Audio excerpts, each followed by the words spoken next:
लेकिन चंबल के बीहड़ों में बसे इस शेरगढ़ किले के बारे में शायद ही आपने कभी सुना होगा।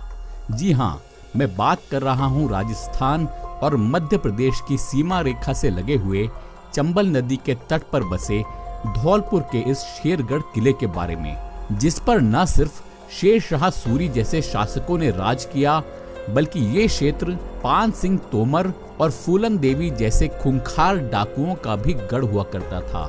16वीं शताब्दी में बनाए गए सुनसान पड़े इस शेरगढ़ किले में आपको अब भी कई जगहों पर खूबसूरत नक्काशी देखने के लिए मिल जाएगी। यही नहीं, बल्कि यहाँ पर कुछ गहरे कुएं भी मौजूद हैं, जिनसे इस किले में पानी की पूर्ति की जाती थी। इस किले से जुड़ी सबसे खास बात यह है कि इसके परिसर में 500 साल पुराना एक प्राचीन हनुमान मंदिर तो है ही, साथ ही साथ यहाँ पर एक मजार भी है। इसीलिए यहाँ हिंदू और मुस्लिम दोनों ही धर्मों के लोग पूजा अर्चना करने आते हैं और यही वजह है कि इसको हिंदू मुस्लिम एकता की एक अनोखी मिसाल के रूप में जाना जाता है। नमस्कार दोस्तों, बहुत बहुत स्वागत है आपका मेरे चैनल में। और आज मैं आपको लेकर जाने वाला हूँ 500 साल पुराने खंडहर पड़े इस शेरगढ़ किले में और इसके इतिहास, वास्तुकला और तथ्यों से जुड़ी सारी जानकारी मैं आपको इस वीडियो में देने वाला हूँ।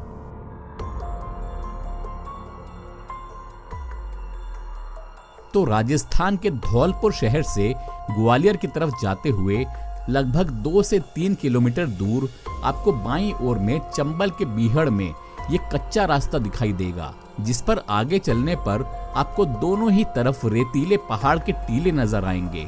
थोड़ी दूर चलते ही आपको 2 रास्ते दिखाई देंगे, जिनमें से आपको दाईं ओर वाले रास्ते पर चलना होगा और आपको किले की बाहरी दीवार दिखना शुरू हो जाएगी।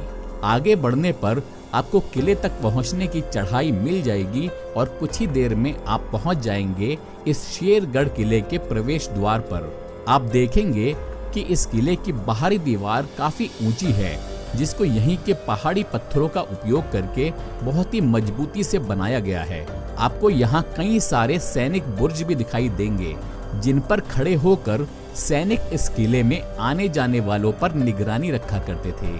मैं बताना चाहूंगा कि इस किले में कुल मिलाकर 4 दरवाजे हैं और पुराने समय में धौलपुर में आने जाने के लिए इन्हीं दरवाजों से होकर गुजरना पड़ता था। वर्तमान में ज्यादातर लोग इस किले में प्रवेश करने के लिए पूर्वी रास्ते का ही इस्तेमाल करते हैं, जो कि यहाँ का मुख्य प्रवेश द्वार है। इस द्वार को एक आर्चनुमा डिजाइन से हिंदू राजपूताना शैली का उपयोग करके बनाया गया है और इसके सामने में आपको जंगल और झाड़ियां ही नजर आएंगी। इस प्रवेश द्वार पर सुंदर कलाकारी करके इसके दोनों ही तरफ में फूल बनाए गए हैं और बीच में 2 मोर बनाए गए हैं। तो बिना मशीनों के भी उस जमाने में इसको खूबसूरत बनाने की पूरी कोशिश की गई थी। आप देखेंगे कि यहाँ ऊपर में जो छेद बने हुए हैं, इनमें उस जमाने में लकड़ी के डंडे लगाए जाते थे, जिनमें दरवाजे लगे होते थे। इसी तरह नीचे वाले छेदों में लगे डंडों से इन दरवाजों को बंद किया जाता था। समझाने के तौर पर मैं आपको कुछ किलों के दरवाजे दिखा देता हूँ, तो इन दरवाजों को देखकर आपको शायद इस टेक्नोलॉजी के बारे में समझने में आसानी होगी। तो चलते चलते मैं आपको बताना चाहूँगा कि ये शेरगढ़ किला लगभग 500 साल पुराना है और इसका अधिकतर भाग आपको अब खंडहर के रूप में ही दिखाई देगा। इतिहासकारों के अनुसार इस किले का निर्माण जोधपुर के राठौड़ वंश के राजा मालदेव ने सन 1532 में करवाया था, लेकिन निर्माण के कुछ साल बाद ही इस किले को सूर वंश के एक जाने माने शासक के आक्रमण का सामना करना पड़ा था और उस घटना के बारे में हम आगे चलकर जानेंगे। यहाँ दाईं ओर वाले हिस्से में लगी टाइल्स को देखकर लगता है कि इस हिस्से के नवीनीकरण का काम कुछ साल पहले ही करवाया गया है, क्योंकि यह देखने में काफी नया लग रहा है। थोड़ा आगे चलने पर आपको उस जमाने का ये कुआं दिखाई देगा, जिसमें एकत्रित पानी को उस जमाने में यहाँ पीने और नहाने धोने के उपयोग में लाया जाता था। मैं बताना चाहूँगा कि धौलपुर राजस्थान में पड़ता है और ये क्षेत्र हमेशा से ही पानी की मार सहता आया है, इसलिए उस जमाने में जब भी कोई राजा महाराजा यहाँ किले या महल बनवाते थे तो सबसे पहले उनमें कुएं और बावड़ियां बनवाते थे। तो ये जो कुआं है ये काफी गहरा लगता है और इसको देखकर ऐसा कहा जा सकता है कि ये लगभग 80 से 100 फीट गहरा होगा। तो यहाँ से आगे बढ़ने पर आपको एक और द्वार दिखाई देगा जिसको पार करते ही दाईं ओर में कुछ सीढ़ियां बनी हुई हैं। आइए इन सीढ़ियों से ऊपर चलकर देखते हैं कि यहाँ आखिर है क्या।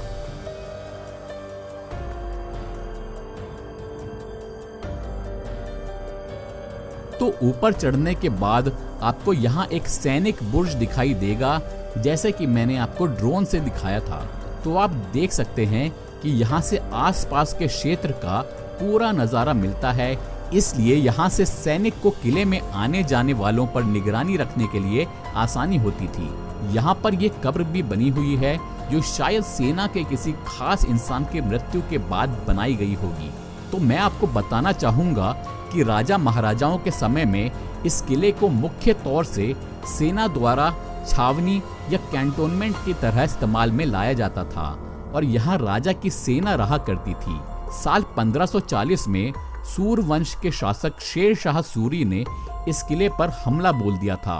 राजा मालदेव और शेर शाह सूरी के बीच हुए युद्ध में शेर शाह सूरी की जीत हुई और ये किला उनके अधीन आ गया और उसके बाद उन्हीं के नाम पर इस किले का नाम रखा गया शेरगढ़ किला।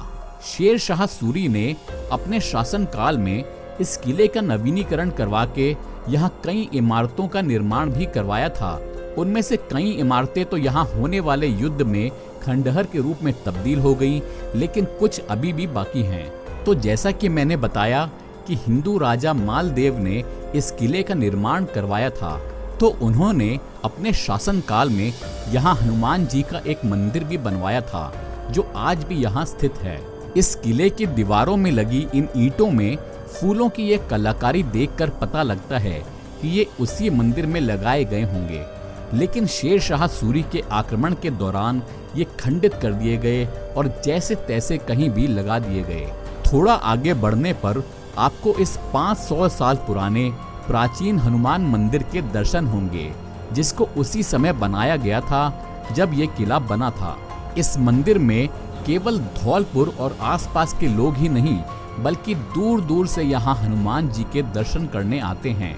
इसी मंदिर के परिसर में आपको ये शिव जी का मंदिर भी दिखाई देगा जो कि बाद में बनाया गया था। इस पूरी जगह को देखकर लगता है कि जब ये किला बना होगा तब यहाँ न जाने कितनी इमारतें रही होंगी, लेकिन अनेकों युद्ध और मौसम की मार से इसका ज्यादातर हिस्सा अब खंडहर में ही तब्दील हो चुका है।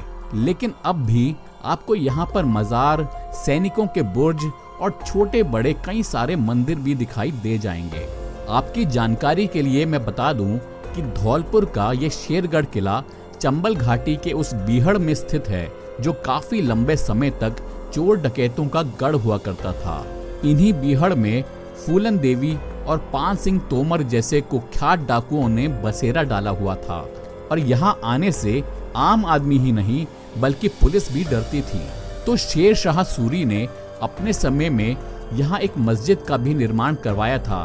तो आइए इसको पास चलकर देखते हैं। तो अंदर चलने पर आपको सबसे पहले सामने में ये दरगाह दिखाई देगी और इसी के पीछे में जो लाल पत्थर की इमारत बनी है, यहाँ उस जमाने में एक मस्जिद हुआ करती थी जिसमें जाने का रास्ता अब बंद कर दिया गया है, लेकिन यहाँ के एक स्थानीय नागरिक की मदद से मैंने इस मस्जिद के पास नीचे जाने का फैसला लिया। तो यहाँ पहुँचने पर सबसे पहले मुझे जमीन पर पड़े ये पत्थर दिखाई दिए, जिनको देखकर लगता है कि पहले ये भी इसी मस्जिद का हिस्सा रहे होंगे। आप देखेंगे कि यहाँ की दीवारों और खंभों पर खूबसूरत नक्काशी करके इसको सुंदर बनाया गया है और यहाँ अंदर में भी कुछ कक्ष बनाए गए हैं, लेकिन देख रेख के अभाव में आपको ये हिस्सा भी खंडहर के रूप में ही दिखाई देगा। यहाँ आपको कुछ और मंदिर भी दिखाई देंगे जिनकी वास्तुकला को देखकर लगता है कि किसी जमाने में ये राजा महाराजाओं के शाही महल हुआ करते थे। यहीं पास में एक और खंडहर इमारत भी मौजूद है और इसको उस जमाने में सैनिकों के बैरक की तरह इस्तेमाल किया जाता था। इसके खंभों पर बेहद खूबसूरत कलाकारी की गई है।